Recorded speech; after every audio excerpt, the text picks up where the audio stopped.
वीराना। कहानी की शुरुआत एक युवा लड़के से होती है जिसे एक विशाल गुफा के पिंजरे में कैद रखा है, जो कुछ पुजारियों और गुंडे किस्म के लोगों से घिरा हुआ है।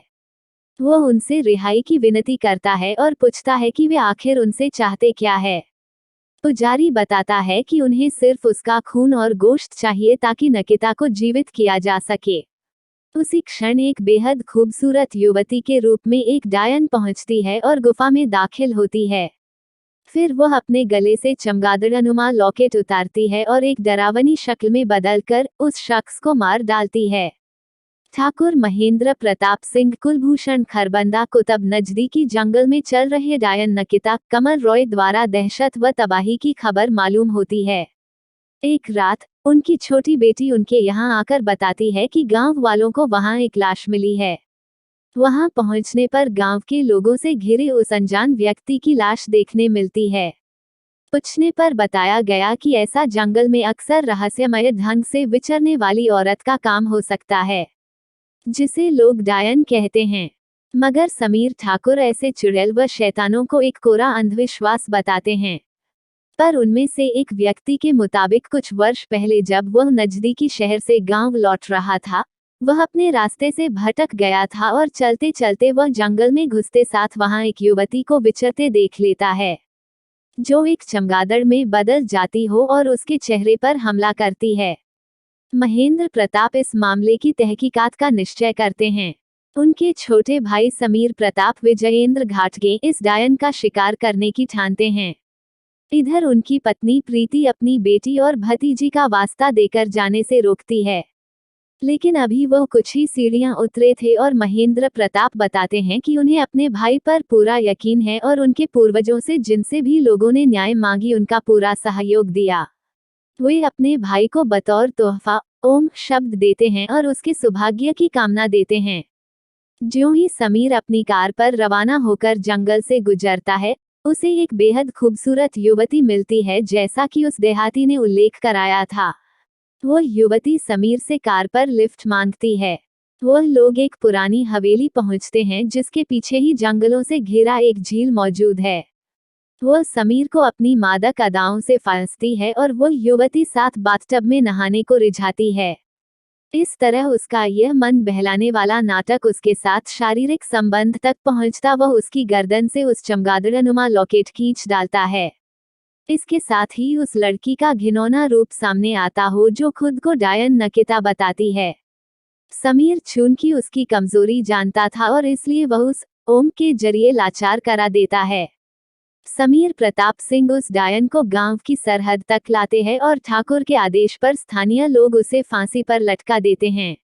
वहीं एक तांत्रिक बाबा अपने अनुचरों साथ किसी तरह देर रात लाश चुराकर वापस मंदिर ले आते हैं, जहां उसे एक पत्थर के नक्काशीदार ताबूत में रखते हैं और प्रण लेते हैं कि उसे वे नया शरीर दिलाकर रहेंगे। वह शरीर आखिर में ठाकुर महेंद्र प्रताप की बेटी ही शिकार होती है। कुछ दिन उनके खुशनुमा और शांत समय गुजरते रहते हैं। दोनों भाई घंटों अपनी खुशियों में मग्न रहते और समीर की पत्नी प्रीति भी अपनी नन्ही बच्चियों उनके देवर की बेटी यास्मीन और सगी बेटी साहिला की प्रेमपूर्वक समान रूप से परवरिश करती। आखिर में एक रोज सुबह के वक्त छोटे ठाकुर साहब को अपनी भतीजी यास्मीन को उन्हें मसूरी के बोर्डिंग स्कूल भेजने जाते हैं। पर जब वह लोग सुनसान जंगली वीराने से गुजरते हैं, कार का इंजन गर्म पड़ जाता है और बंद होता है। अपने अंकल की बात मानते हुए छोटी यास्मीन कार पर ठहर इंतजार करती है और वह रेडिएटर के लिए पानी लेने चल पड़ते हैं। मगर तभी वह तांत्रिक बाबा झाड़ियों की ओट से बाहर आकर बच्ची को सम्मोहित करता है और उसकी फ्रॉक का टुकड़ा और बालों की लट से एक गुड़िया बनाता है। फिर उस गुड़िया को कांच की बोतल को उस डायन की कब्र तक पहुंचाता है। वहीं कार में मौजूद यास्मीन भी सम्मोहन के प्रभाव में उस मंदिर की ओर चले जाती है। इस दरमियान समीर प्रताप पानी भरे कंसतर साथ लौटते हैं और कार में बच्ची नदारद पाकर अचंभित होता है। वह निशानों का पीछा करता है और बाद में खुद को हैरान कर देने वाले ऐसे इलाके पहुंचता है जो घनी झाड़ियों से ढका हुआ था। वहीं दूसरी तरफ यास्मीन उस शैतानों की मांद में दाखिल होती है और उस डायन के ताबूत निकट पहुंचती है। तभी आश्चर्यचकित क्षण में वह डायन जाग जाती है और यास्मीन को अपने भीतर खींच लेती है। मौके पर पहुंचे समीर प्रताप बच्ची को बचाने की कोशिश करते हैं, मगर ताबूत को खोलने में उनको देरी पड़ जाती है। उतने ही वक्त में डायन की दुष्टात्मा अब यास्मीन के शरीर में समा जाती है। इतने में ही समीर प्रताप अपनी भतीजी को बचाने की नाकामयाबी पर असहाय होते हैं जब उस तांत्रिक के आदमी उसे घेर लेते। उसे बंधक बनाया जाता है और मार दिया जाता है। तांत्रिक वापस यास्मीन को लेकर उसके पिता ठाकुर महेंद्र प्रताप के हवेली ले चलते हैं। तांत्रिक अपनी मनगंत खबर में महेंद्र प्रताप के परिवार को बताता है उनका भाई जंगल में आए भयानक तूफान में फंस नदी में भटक कर मारा जाता है और स्वयं लापता हो जाता है। यास्मीन को उनके कमरे पहुंचाकर उसे सोने दिया जाता है। बड़े ठाकुर साहब अपने 2-3 नौकरों को उनके जिम्मे सौंपता है और सीढ़ियों के नीचे रुके उस तांत्रिक बाबा से मिलता है। बाबा अब ठाकुर से लौटने की इजाजत मांगता है, लेकिन ठाकुर साहब उनसे रुकने की दरखास्त करते हैं और यास्मीन की जान बचाने के एवज में उसे उसका सेवक बनाते हैं। हालांकि समीर प्रताप की पत्नी रमा विज को यास्मीन का व्यवहार अस्वाभाविक लगता है। बच्ची के व्यवहार में आए बदलाव को लेकर उसकी चाची होने के नाते वह अपने भाईसुर से उनकी बेटी में हुए अनोखे परिवर्तन के बारे में बताती है और यास्मीन इलाज के लिए किसी झाड़ फूंक वाले या डॉक्टर की सेवा लेने को मनाती है। हालांकि वह डायन, जो बच्ची में धर कर चुकी थी, इन बातों को सुन लेती है और देर रात को अपनी चाची प्रीति को यास्मीन के कमरे की छत वाले पंखे पर लटका कर मार देती है। महेंद्र प्रताप ठाकुर इस घटना से दहल उठते हैं। वे अपनी अनाथ हो चुकी छोटी भतीजी साहिला को मुंबई उसकी नानी घर भेजने का निश्चय करते हैं ताकि वहां वह सुरक्षित रह सके और इस मनहूस परिस्थितियों से दूर रहे। 12 सालों बाद बड़े ठाकुर को उनकी भतीजी की तरफ से उसका खत मिलता है। उन्हें ये जानकर बेहद खुशी होती है वह अपने मध्यवर्ती इम्तिहान में अव्वल श्रेणी में पास हुई है। वहीं गुजरते समय के साथ बड़ी होती यास्मीन भी एक बेहद खूबसूरत युवती में बदल जाती है, जो ज्यादातर अपने बंद कमरे में रहती और कभी कभार तो जंगलों में भटकती रहती। उसका स्वभाव बहुत मूडी हो चुका था और अपनी ही दुनिया में खोई रहती, जिसकी वजह से उसके पिता सारा वक्त चिंतित रहते। ठाकुर साहब अपनी भतीजी के इम्तिहान में सफल होने की बात बाबा को बताते हैं और उनका बड़ा मन है कि वह अपनी गर्मियों की छुट्टियां चंदन नगर में गुजारने को बुलवाए। बाबा दूसरी तरफ अपने दैत्य सरीखे विश्वासी नौकर जिम्बारू को उनकी भतीजी साहिला को अगवा करने भेजते हैं ताकि वह अपने पैतृक निवास पहुंचने ही ना पाएं। और तब जिम्बारू साहिला की कार पर धावा बोलता है और उसके पीछे पड़ जाता है। उसका दूसरा चचेरा भाई सतीश शाह मदद की गुहार लगाता है। वहीं पर तब हीरो की तरह हेमंत बिरजे नाम का बलवान युवक का प्रवेश होता है और इस मुसीबत में फंसी लड़की को बचाने पहुंच जाता है। वो उस जिम्बारू और उसके गुंडों को खदेड़ डालता है और साहिला को बचा लेता है।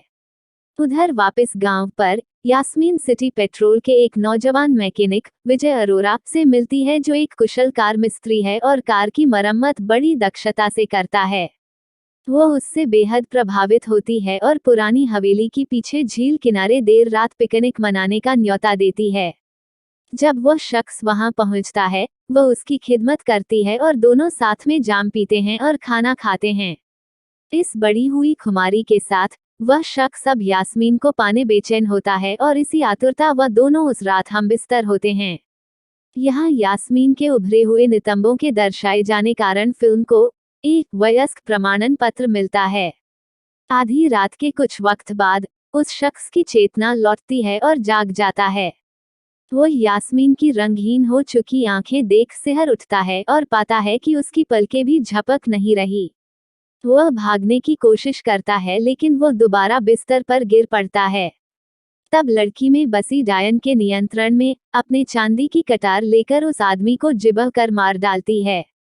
यास्मीन मुंह अंधेरे ही जल्दबाजी में घर लौटती है।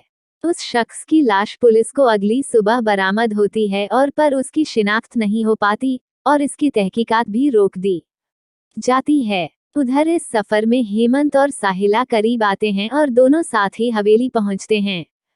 ठाकुर महेंद्र प्रताप को साहिला के घर आने पर बेहद खुशी महसूस होती है और जब उनको मालूम होता है उसकी मुसीबत में हेमंत उसे बचाने पहुंचा था, आकर्षक और बहादुर युवक की इस प्रशंसा से वो भी प्रभावित हुए बिना रह नहीं पाते और उसे अपने लकड़ी के कारखाने पर एक महत्वपूर्ण पद पर काम दिलाते हैं। वो हेमंत को अपने बेटे समान ही पारिवारिक सदस्यों का हिस्सा बना लेते हैं। बावजूद रहस्यमय हत्याओं का सिलसिला जारी रहता है। ऐसे ही एक शाम यास्मीन एक नशे में धुत व्यक्ति से कार की लिफ्ट मांगती है और तब कुछ फासले पर डायन की आत्मा उस व्यक्ति की गर्दन फाड़कर मार डालती है। एक रात साहिला अपनी दीदी यास्मीन से उनके पुराने कमरे में साथ सोने की इच्छा जताती है और जल्द ही उसे मालूम पड़ता है कि वहां कुछ अजीब हो रहा है। वो अपनी दीदी से भयभीत होती है और अपने अंकल महेंद्र प्रताप और हेमंत से इसका जिक्र करती है। ठाकुर महेंद्र प्रताप तय करते हैं कि वह अपनी बेटी यास्मीन के मानसिक मूल्यांकन के लिए अपने दोस्त से मिलेंगे जो स्वयं एक मनोवैज्ञानिक है। डॉक्टर अपनी सम्मोहन विद्या से यास्मीन के अतीत में घटित घटनाओं का ब्यौरा लेते हैं और वो बिल्कुल अलग ही शख्सियत में बदल जाती है। उसकी बोली बदल जाती है और धमकी भरे लहजे में कहती है कि वह ठाकुर खानदान के हर एक सदस्य को मारकर अपना बदला लेकर रहेगी। ठाकुर महेंद्र प्रताप शुरुआत में डॉक्टर की बातों पर यकीन नहीं करते, लेकिन डॉक्टर द्वारा रिकॉर्ड किए गए रिकॉर्डर टेप सुनने पर उनको विश्वास हो जाता है कि उनकी बेटी पर उस दुष्टात्मा का साया पड़ चुका है। बावजूद ठाकुर के खानदान से पुराने संबंध और गहरी दोस्ती के नाते डॉक्टर उनसे वायदा करता है कि वो जरूर ठहरेगा और उनकी बच्ची का इलाज करके रहेगा। वहीं डॉक्टर पहले तो साहिला के दोस्त हेमंत से यास्मीन के करीब आने की नाटक रचने को कहते हैं ताकि सच्चाई पर रोशनी डाली जा सके, मगर यह प्रयास भी व्यर्थ चला जाता है। तथापि एक रात उनको यास्मीन के कमरे से अजीबोगरीब साए और धुएं आते दिखते हैं। डॉक्टर उस तरफ चल पड़ता है और उनको उस डायन का निहायत ही खौफनाक सूरत देखने मिलता है। वह ठाकुर साहब से इस बारे में आगाह करते हैं, मगर वो ही उनकी बातों पर भरोसे से इनकार करते हैं। डॉक्टर तब अपनी जान बचाने वास्ते उनके घर से भाग निकलते हैं, मगर उसी राह में घर का खानसामा रघु गुलशन ग्रोवर भी उसका मजाक उड़ाता करता है जब हवेली छोड़ रहा था। इस हड़बड़ाहट में डॉक्टर रघु को भी परे हटाते हुए हवेली से निकल जाता है, जहां बालकनी पर मौजूद यास्मीन के चेहरे पर बहुत अजीब ढंग से विजयी मुस्कान चमकती है। वहीं डॉक्टर गांव के रास्ते अपनी कार को खतरनाक ढंग से भगाता है। इस जल्दबाजी के उलझन में वह एक पेड़ से टकराता है और खुद को उस जंगल में अकेला पाता है। वह डायन जो वहां लेटी उसके पहुंचने के इंतजार कर रही थी, अचानक ही काले साए की तरह प्रकट होती है और डॉक्टर भी होश में आने उसे देखकर भय से आंखें फट पड़ती है। फिर उसके शरीर को बेधते हुए बड़ी क्रूरता से मार डालती है। उधर वह नौकर रघु भी अगला शिकार होता है। जब वह डायन से खौफजदा होकर हवेली जाने के बजाय कारखाने में रात बिताने का मन बनाता है और उसी रात उसकी मौत होती है। तब हेमंत और साहिला व उसका चचेरे भाई सतीश इस मुसीबत को खत्म करने का विचार करते हैं, जिसमें बाबा के मुद्दों को भी उठाया गया। हेमंत तब उस बाबा का पीछा करने का निश्चय करता है जहां साहिला के साथ छिपकर निकलता है। इस तरह पीछा करते हुए वह लोग वीराने तक पहुंच जाते हैं, मगर जल्द ही वह लोग पकड़े जाते हैं और साहिला को अपने पिता समीर प्रताप को जिंदा देख खुशी होती है। सतीश इन वक्त में पहुंच जाता है, जो वीराने तक पीछा करता हुआ उनकी जान भी बचाता है। और तब समीर सीधे अपने घर भाई साहब से मिलने बच्चों संग चल पड़ते हैं। ठाकुर महेंद्र अपने प्रिय भाई को सही सलामत पाकर बेहद रोमांचित होते हैं। तब साहिला और हेमंत उस बाबा से जुड़े साजिशों का बयान देते हैं और समीर अपने भाई को सूचित करते हैं कि बाबा ने सिर्फ यास्मीन के शरीर में उस दुष्ट डायन की आत्मा को पनाह देने में मदद की है और अब वही रातों की खतरनाक मुसीबत बन चुकी है। इसी मध्यांतर में बाबा अमावस्या की रात यास्मीन की जान लेने की योजना बनाते हैं ताकि डायन को दोबारा जीवित किया जाए और अमर किया जाए।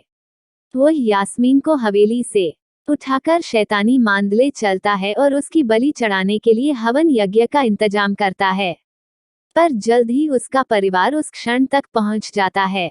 फिर यास्मीन के शरीर से डायन को छुड़ाने के लिए वे उस बोतल में बंद अभिमंत्रित वुडू गुड़िया नष्ट कर डालते हैं।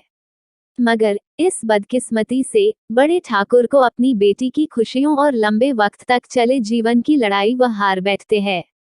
परिवार लगभग क्षणिक शोक में डूब ही जाता है और तभी न जाने वह डायन बेहद कपटपूर्ण ढंग से अपने शरीर समेत जाग उठती है, मगर पवित्र ओम के चिन्ह से वे उसे दोबारा कब्र में बंद भी करा डालते हैं।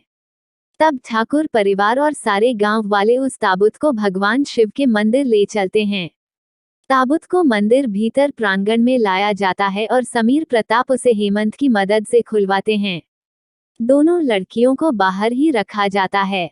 डायन अपने ताबूत से बाहर आती है और खुद को भगवान महाशिव के सामने पाकर भयभीत हो उठती है। वह दर्द से चीख पड़ती है और मंदिर से भागने की कोशिश करती है, मगर अपनी सारी शक्तियां गंवा बैठती है और जमीन पर पछाड़कर गिर पड़ती है। कुछ एक पलों बाद वह जलने लगती है और लगभग हमेशा के लिए नष्ट हो जाती है। इस तरह बचे हुए ठाकुर परिवार और हेमंत एक नई एवं सुखद जीवन की शुरुआत करते हैं। यदि ये कहानी आपको पसंद आई हो तो अपने दोस्तों और अन्य लोगों के साथ शेयर जरूर करिएगा।